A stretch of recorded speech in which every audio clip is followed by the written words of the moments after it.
Shikues të nderuar, përshëndetje, për i takojmë sërish sot me gjurmët, ndërsa sot do të ndalemi për të trajtuar një ndër problemet më të ndjeshme të momentit, një ndër shumë problemet që kemi në shoqërinë tonë, mungesën e theksuar të punëtorëve në sektorin e gastronomisë, një fenomen që përsëritet nga viti në vit dhe që bëhet edhe më i dukshëm gjatë sezonit turistik. Rreth 5.000 vende të punës të paplotësuara, biznese që përballen me mungesë serioze kur vjen puna për të gjetur punëtor dhe një treg pune që duket se nuk po arrin të përgjigjet ndaj kërkesave. Nga ana tjetër, institucionet sapo kanë propozuar edhe zgjidhje si angazhimi i pensionistëve, studentëve edhe nxënësve, por a janë këto masa reale apo vetëm të përkohshme? Për të diskutuar për këtë çështje kemi të ftuar sot ekspertin e turizmit, profesorin universitar Mislim Zendeli. Mirë se erdhët në Alsat. Mirë gjeta, faleminderit për ftesën. Shumë kënaqësi ty kemi sot për të shtjelluar më thellësisht këtë problem. Profesor, problemi ka hershëm këtu në vendin tonë, si e vlerësoni situatën aktuale me mungesën e punëtorëve në sektorin e gastronomisë? Faktikisht, ky problem ka qenë ka hera, por shtash është pak më i theksuar, për shkak të fillimisht të një kushteve të punës në të cilën janë të angazhuar në për bizneset, restorantore, hoteliere, shumë me radhë, që faktikisht i takojnë industrisë së mikpritjes. Për shkak se siç dihet se punësimi në këto objekte restorantore, hoteliere e kështu me radhë, është paksa më i vështirë nga fakti se epicentër në shërbimin dhe në prodhimin e ushqimeve dhe pijeve, po ashtu është njeriu, edhe si subjekt, edhe si objekt. Si subjekt për shkak se shërben njeriun, ndërkaq si objekt është vetë produkti i cili ngërthen në vete një kontakt të drejt për drejt me klientin. Kur flasim për shërbimin hotelier, edhe pse ka profile të tjera të cilat nuk kanë kontakt me klientin, por puna është e lodhshme. Nga vetë fakti se intensiteti i punës është i gjatë. Punohet krye këput, punohet në stina, në sezonë, me një orar të jashtëzakonisht gjatë, dhe kryesisht punohet në vikende. Dhe të rritë edhe në Evropë, edhe gjetiu u ikin këtire vendeve të punës, normalisht se kjo ndikon edhe në ngritjen e stresit, pastaj vetë kontaktin që secili nuk mund të duroj në profesion, kështu që gjithherë ka patur mungesë të fuqisë punëtore në gastronomi, edhe në Evropë, edhe në vendet tjera, dhe këtu tek ne pastaj janë probleme të natyrës tjetër, të cilët ndikojnë dhe e përkeqësojnë gjendjen. Në fakt, gjendja është e mjerueshme në çdo sferë këndej në trojet ka jetojmë ne, dhe kemi një numër mjaft të madh të papunëve, por në anën tjetër që është shumë signifikante se kemi një numër të lirë të vendeve të punës, vakante, ndërkaq që kemi të kërkesë të fuqisë punëtore, e cila kërkon vendet tjera të punës, profile tjera të cilat nuk i takojnë branshës së industrisë së mikpritjes.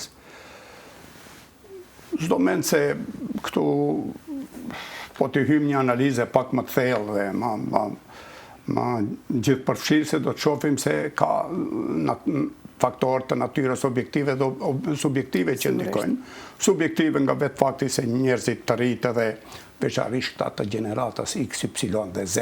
Këta janë gjeneratat të cilët janë fleksibël, duan pak më komoditet, duan pak lirive primi e kështu me radhë. Dhe se duan shumë tradicionale. Nuk i përshtaten shumë urdhrave, se në veprimtarinë hoteliere, restorantore, një farforme kemi një punë përmes urdhrave. Themi brigada shërbyse, themi brigada kuzhinjere. Nga vetë fakti se nuk ka hapësirë kohore që të kthehet apo të diskutohet puna. Kërkohet një diçka, duhet bëhet, vetëm thohet po jo, si në ushtri. Sa ka pas interes nga të rinjt që të studiojnë veprimtari hotelierike? Të them të drejton, jam i zhgënjur nga të rinjt në këtë kontekst, pasi duke patur parasysh se teknologjia dhe zhvillimi i gjithëmbashëm i robotikës e këndej, do të ndikoje në zavendësimin e njeriut në të gjitha poret e jetës. Në industrinë e mikpritjes, kjo do të jetë paksa më e rëndë. Prandaj, vendet në industrinë e mikpritjes, vendet e punës janë pak më të sigurta. Pse themi? Për shkak se rëndë do të gjejmë një makinë, një robot i cili do të pranojë apo do të gjejmë mënyrën e komunikimit, se megjithatë në industrinë e mikpritjes, në për restorante, bare, kafene, kështu me radhë, kërkohet mbi gjithë edhe një psikologji, një afërsi njerëzore. Keni parasysh kur hyni në një lokal kështu, edhe kur e gjeni një kamarier buzëqeshur, mjafton, edhe po që se shërbimi nuk është nivel, mjafton ajo që të ka mirë pritur me një buzëqeshje njerëzorja. Në me thonë, këtë nuk do të arrijmë, nuk do të arrije inteligencë artificiale me gjithë ato përparësi që i ka. Sigurisht, edhe pse ne ka kapluar në shumë sfera të tjera. Dhe këtu tek ne nuk janë nuk kanë sens që ta kapin se janë vendet të sigurta dhe pse mos themi, shtash një kuzhinier në trojet tona paguhet 2.000 euro rrogën. E ka pagën. Dhe kur të marrish atë investimin që e bësh për një shkollë të mirëfill të kulinarisë dhe një, hajtë themi, fizikën të studiosh ose kimin, do të dalësh humbës. Dhe janë vendet e punës të cilat kërkojnë një njeri që e don njeriun para se gjithash.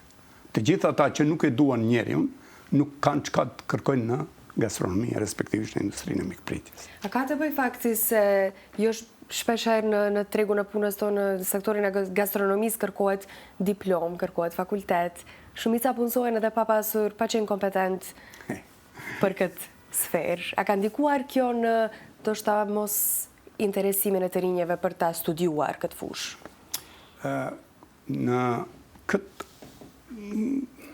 këtë gjendje që është fuqia punëtore në fushën e industrisë së mikpritjes, kanë ndikuar shumë faktorë. Para se gjithash, kanë ndikuar shteti përmes strategjisë fillimore. Dhe kuptohet, ne kemi një ministri e cila turizmin e ka bashku me kulturën. Nuk do të thotë se kultura nuk ka të përbashkët me turizmin, po turizmi është dek ekonomike, dek që prodhon, krijon edhe është pjesë e zërit të buxhetit. Ndërkaq kultura harxhon. Dhe pastaj kemi anën tjetër. Ministrinë e Arsimit, e cila e ka lënë në harres edhe prej konkursit të gjeshëm, të cilën e shpalli Ministria e Arsimit për vendet e lira në shkollat e mesme profesionale dhe gjithu dhe të tjerat, shihet se përveç 2 shkollave që janë profesionale dhe kanë treguar sukses të jashtëzakonshëm, siç është Llazar Tanevi këtu në Shkup dhe ai në Ohër, Klimento Oricki, shkollat tjera, në veçanti ato në gjuhën shqipe, kemi një interesim jashtëzakonisht të vogël, madje edhe kemi edhe një angazhim të institucioneve të mirëfillta shumë të papëlqyer nga ana ime, nga se dihet se të rritë duhet të joshen. Të joshen jo vetëm nga këto institucione shkollore, po të joshen edhe nga bizneset. Unë kam patur fatin, ashtu që 30 vite jam edhe në biznesin real, edhe në shkollimin e mirëfill, kam qenë profesor universitar në Fakultetin për Ekonomik, Programi Studimor Hoteleri dhe Turizëm, dhe atje kam parë se nuk ka fort të interesuar. Dhe në anën tjetër, kur qofim edhe sektori real, ai biznesit nuk është fort interesuar që të investojë në burime njerëzore të branshave të tyre, të profileve të tyre. Dhe kjo sjell këtë rezultat që e kemi. Është për të ardhur keq, për shembull se si dëgjojsh pjesa dërmuese diku 70-80% e studentëve tanë që mbarojnë drejtësi, ekonomi, biznes, për të diun çka, dhe shkojnë punësohen në Gjermani, kryek put në për restorantet në gastronomi. Sigurisht, kjo është një fenomen shumë i përsëritshëm. Kjo mund të ndëlidhet me pyetjen tuaj se a kanë ndikuar, jo që kërkohet diplom, po problemi fillon te shkollimi fillor. Atje nuk bëhet ndarja, apo mësuesit nuk hetojnë intereset e nxënësve që t'i kanalizojnë ato për shkollat të mesme, siç ndodhen për shembull në perëndim Gjermani, Zvicër, Austri e kështu me radhë, se atje i kemi të ashtu quajtura berufshore, në të thotë shkolla profesionale, në të cilat dalin kuadro profesionist. Dhe kuadro profesionist dihet se do të marrin edhe paga më të mira, se edhe kur kërkohet vend pune, domosdoshmërisht në shpalljet e vendeve të punës duhet të ceket se duhet një spaku, një letër ta kemi si e mësuar ne kështu. Tani do të ndalemi tek zgjidhjet ligjore që kanë ardhur pas këtyre vendimeve. Si e shihni zgjidhjen ligjore që të punësohen, të angazhohen edhe pensionistët, nxënësit, studentët? A do të ndihmon kjo në plotësimin e atyre vendeve të punës? Kjo është një zgjidhje e vonuar, siç tha edhe folsi në emisionin e juaj. Mendoj që është dash më herët të bëhet. S'do mend se neve na mungojnë kuadrot profesioniste, në veçanti në fushën e gastronomisë, përgatitjes ushqimeve, pastiqer, barmen e profile të tjera, të cilat ne diqysh i kemi lënë anësh, dhe nuk i kemi zhvilluar aq sa duhet. Dhe besoj që kjo zgjidhje do të jetë shumë e mirë, pasi që mundson, ka dy anë pozitive. Në njërën anë plotson vendet vakante të punës, dhe në anën tjetër mundson atyre të cilën dëshirojnë, kanë dëshirë të japin kontribut dhe të vazhdojnë jetën, se shifni, një pensionisti moshës 65 vjeçare mund të punojë në kuzhinë, mund të punojë në restorant, jo për shërbim, themi kështu, për shkak të moshës, po ka plot vende dhe profile të vendeve të punës të cilët mund t'i kryjë me sukses. E pse mos të angazhojmë në rastin konkret edhe studentët të cilët më parë, jo që s'punonin, ne kishim të angazhuar. Unë madje gjithmonë kam punuar dhe po punoj me studentë të cilët janë angazhuar në biznesin tim, po jo vetëm timin, mendoj gjithandej edhe në Maqedoni edhe Gjetiu. Mirë, po tani kjo zgjedhja ligjore është pak më e lehtëson gjendjen dhe e rregullon çështjen. Do të thonë, përmes kontratës, do të thonë, përcaktohen kushtet e kontratës, oraret e punës, pagesat shtesë. Do të thonë, është edhe një motiv, është edhe një faktor i cili do të nxit këto kategori njerëzish që të kërkojnë punë në industrinë e mikpritjes. A do të ndihmon kjo mas në aspekt kohor më afat gjatë, apo do të jetë diçka më e përkohshme? Do të jetë diçka e përkohshme, për shkak se afat gjatë dihet, më afat gjatë, kur flasim për ndikimet afatgjate, flasim për strategjitë. Neve na mungojnë strategjitë e zhvillimit të hotelëri turizmit në Maqedoni. Thashëm, ne nuk kemi ministri, pastaj edhe nuk kemi ne kush e di se çfarë të ofrojmë. Përveç 2-3 lokacioneve turistike, të cilat kanë famë gjithandej nëpër Evropë e më larg, ne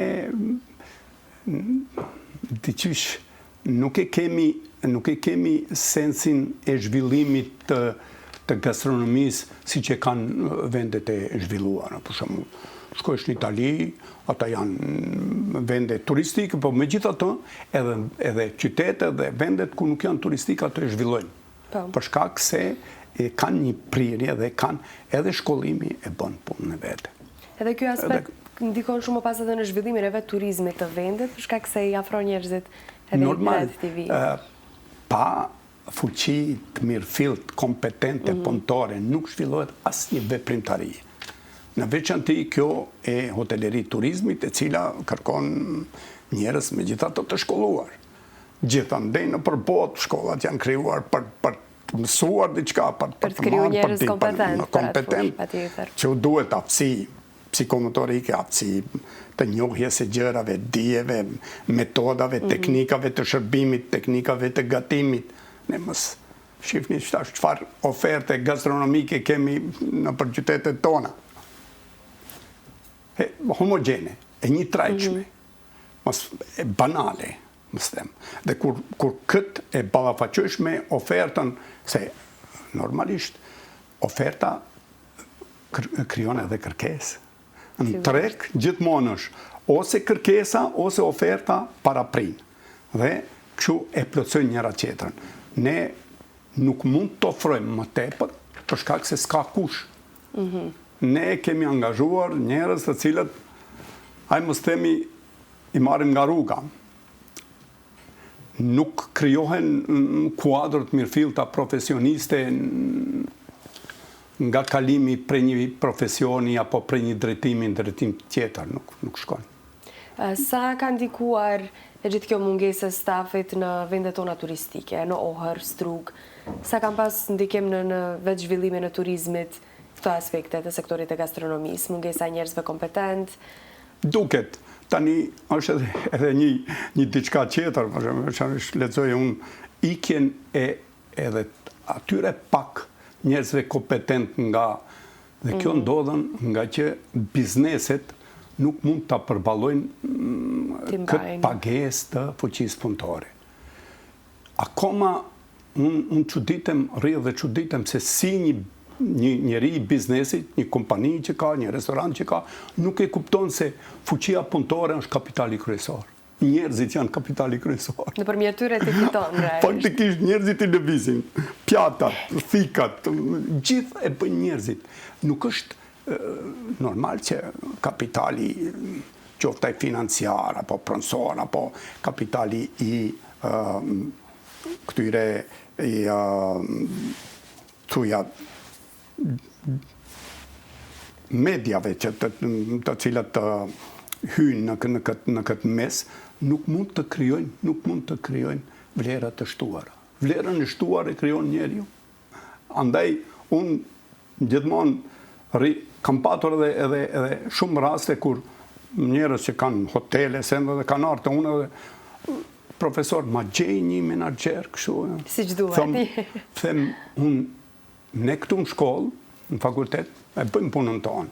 Bëni edhe ju punën tuaj atje. Investoni.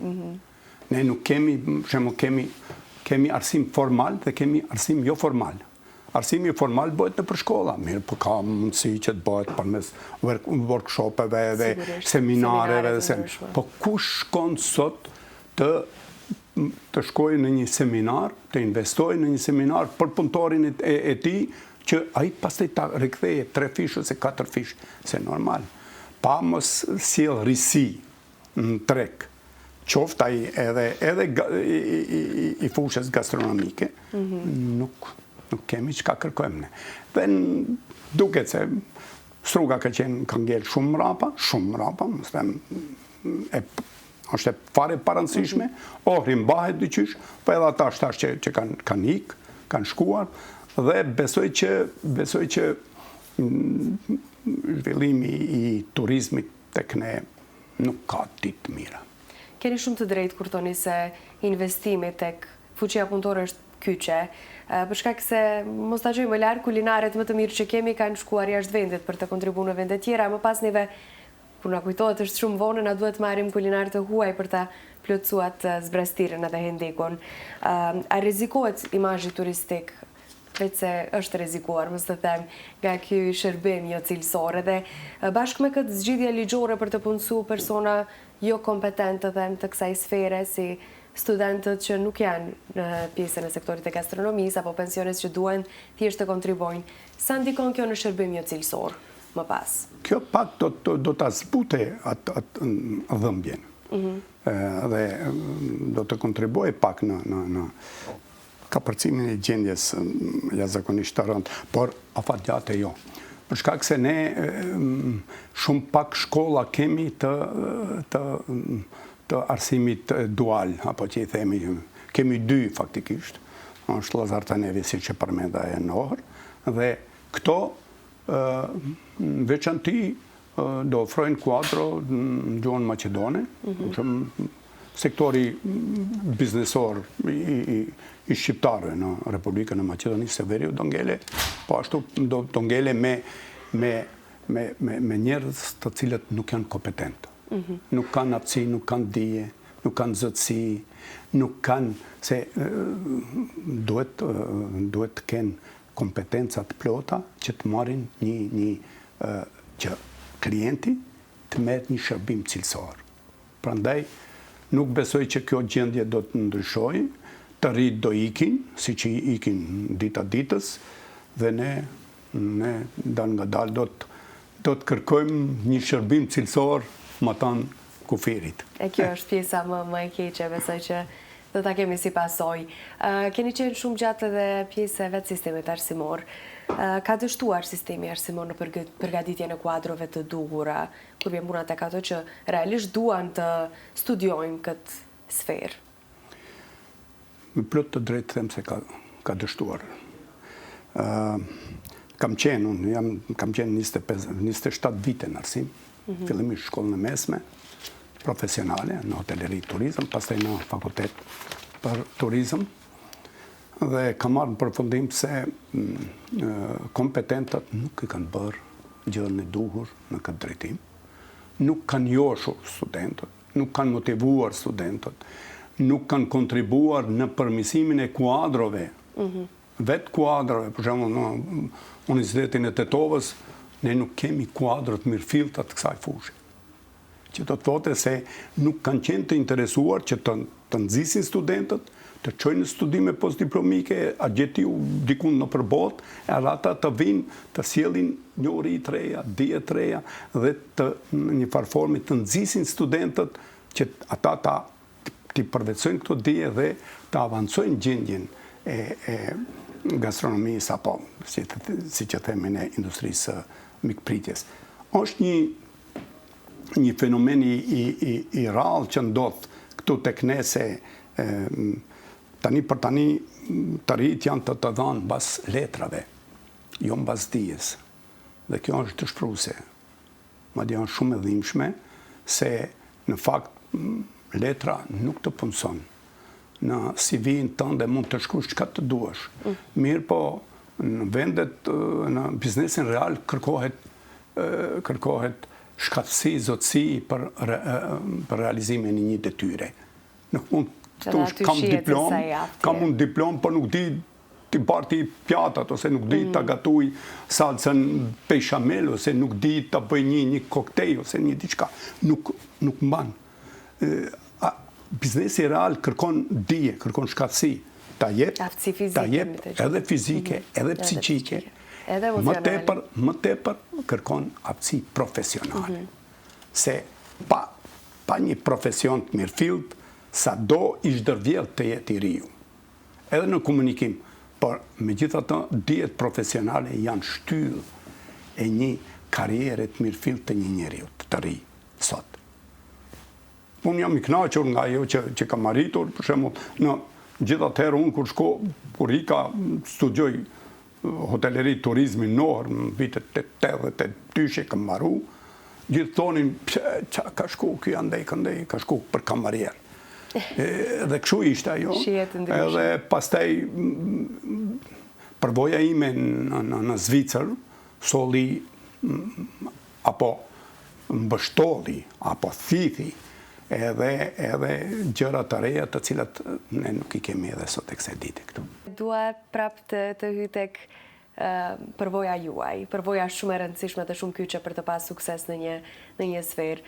Thatë që është shumë e rëndësishme që të joshen të rinjt për të drejtuar drejt këtij profesioni, cila ishte përvoja juaj në fillimet tuaja? Them të drejtën, atëherë kish një sistem pak më ndryshe, kish sistem vlerash, që na mungon sot, u mungon edhe juve të rive, për fat të keq.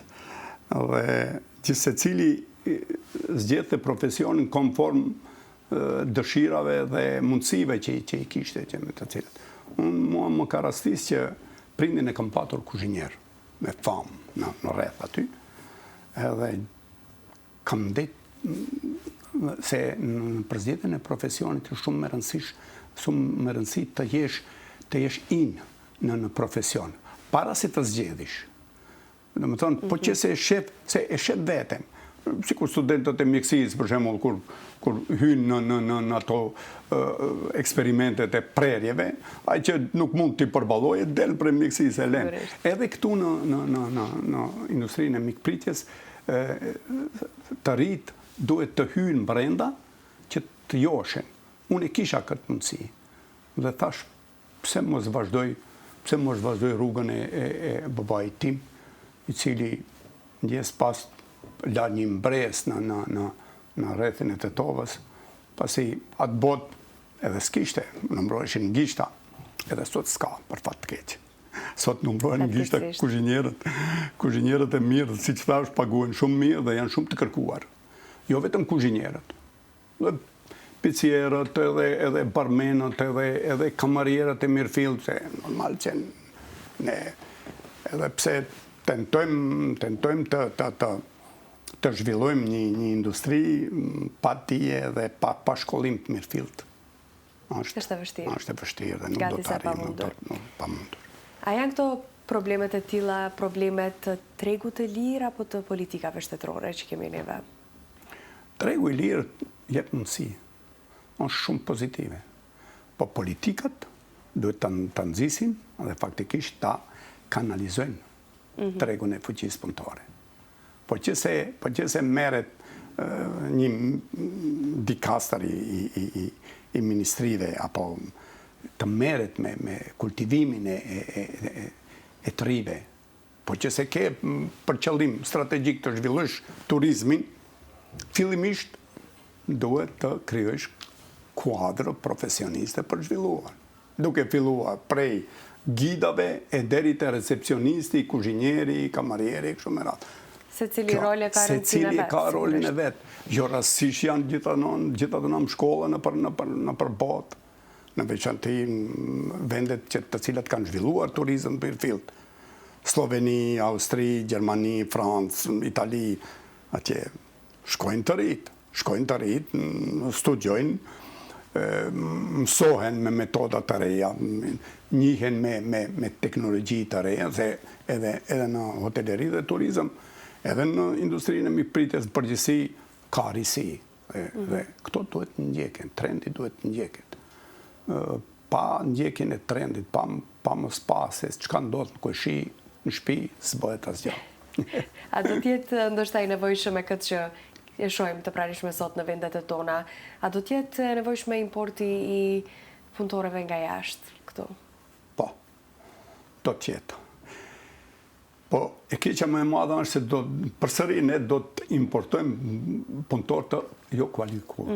Se do të vinë pre Bangladeshi, pre Pakistani, aty ata ndoshta nuk kanë arritur.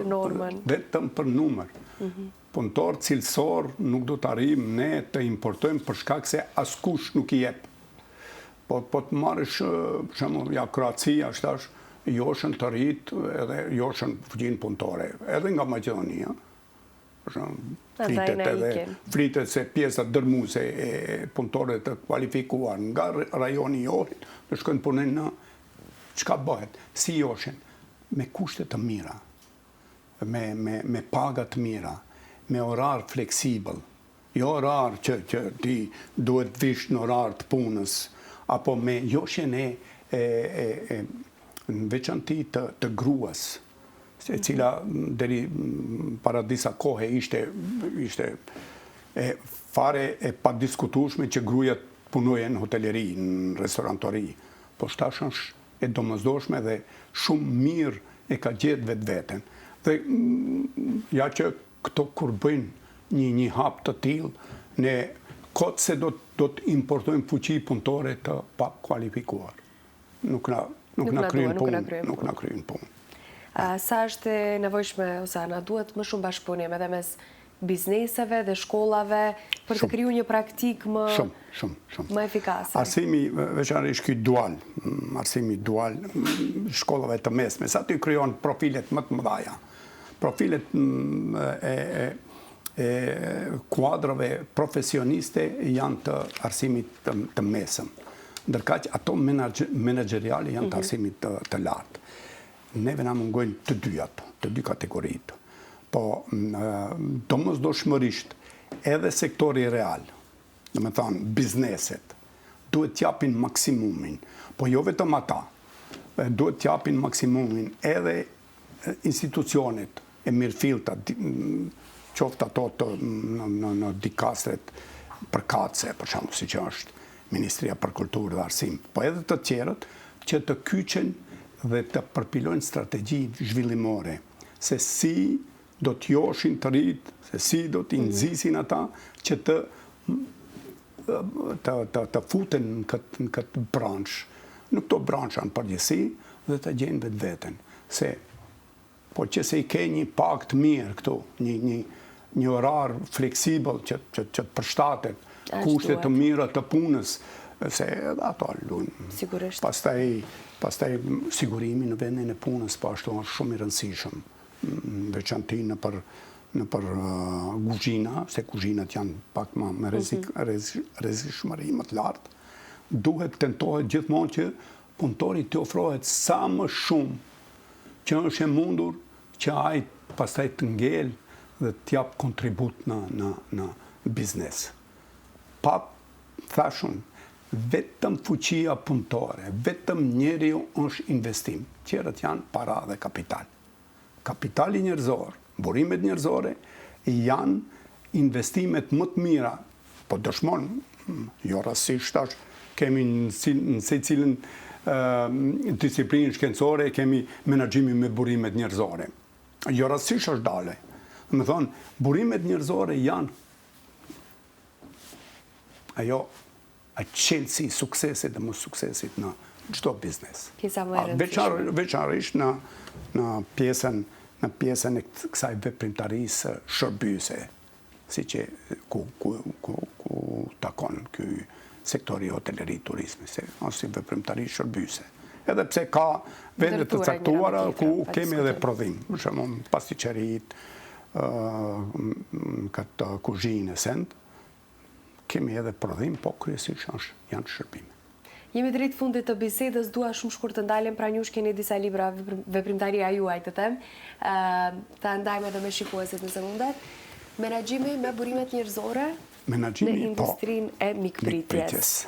Çka keni ndarë këtu me të ata që keni lexuar këtë libër? Kam parë me kalimin e kohës, kam parë se një nevojë e domosdoshme e biznesit për ta parë rëndësinë e fuqisë punëtore, respektivisht burimeve njerëzore. Por që se menaxherët nuk e kuptojnë se pesha kryesore është e njeriu, kote kanë që të bëjnë biznes. Do të bëjnë objektin me teknologji të përsosur, me mobilje të pakrahasueshme, me ambiente shumë bukura, të mira, të përshtatshme, të rehatshme, por ama njeriu është me këtë libër desha të ndihmoj në bazë të asaj përvoje si kam patur, edhe teorike, edhe praktike, që të ndihmoj menaxherët e ri që ta kuptojnë se ku është esenca e problemit. Se pa menaxhu, se aty ka menaxhimi ka katër njësi themelore. Me thënë, kemi planifikim, kemi koordinim, kemi organizim dhe kemi kontrol. Po që se këto nuk i bënd si që duhet një menaxher, po në këtë rast vetëm për njerëzit flasim, atëhere, në rast se nuk bën planifikimin e nevojshëm, pastaj të bëje planifikimin e nevojshëm të shkollimit, të arsimimit, pastaj të sistemeve të shpërblimit, po ashtu që është shumë e rëndësishme, që nuk e kuptojnë njerëzit se paga duhet t'i përmbush nevojat e një punëtori. Maslowi jo rastësisht e ka dhënë atë piramidën e nevojave. Fillimisht duhet nevojat fiziologjike, po që se ne nuk paguajmë punëtorin sa për sy e faqe. Edhe kërkojmë nga ai të jep pamundshme, atëherë domethënë, kështu që një kontribut i modest i imi në fund të karrierës time si pedagog, e botova këtë libër. Më parë kam botuar një libër goxha herët, është atëherë kur shërbimi hotelier restorantor. Ky është një doracak faktikisht për shërbysit, për kamarierët. Se ne e kemi të kollajshme të themi kamarier, ban pjatat që secili. Ka një sër metodash, teknikash, njohjesh, dijesh. Filozofi në vete, edhe ajo. Filozofi në vete është. Ka regula të ecjes, ka e majta, ka e gjata, pirunin të majtë pse vehet në gjatë, kur pse hahet supa për shembull para mishit e kështu me radhë. Do thënë, shërbimi i verës, dekantimi i verës, këto neve na mungojnë. Na mungojnë për shkak se shkollimin e kemi patur të dobat, dhe po shqyr zoti që shtash janë mundësit e lëvizjes të rive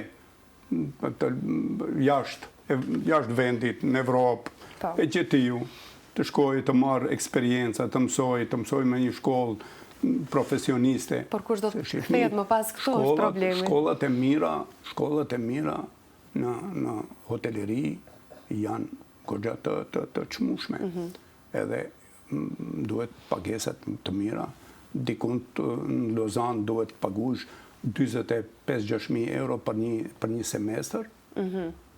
Po kur dalësh prej atje, ti do të dalësh një menaxher i mirëfillt, i cili investitorit, në rastin konkret, sektorit real, do t'i sjell përfitime. Sigurisht. Se kollaj është të sjellësh një ambient të ri, sa atë nuk e bën menaxheri i industrisë së turizmit, po atë e bën menaxheri i ndërtimit, e bën arkitekti.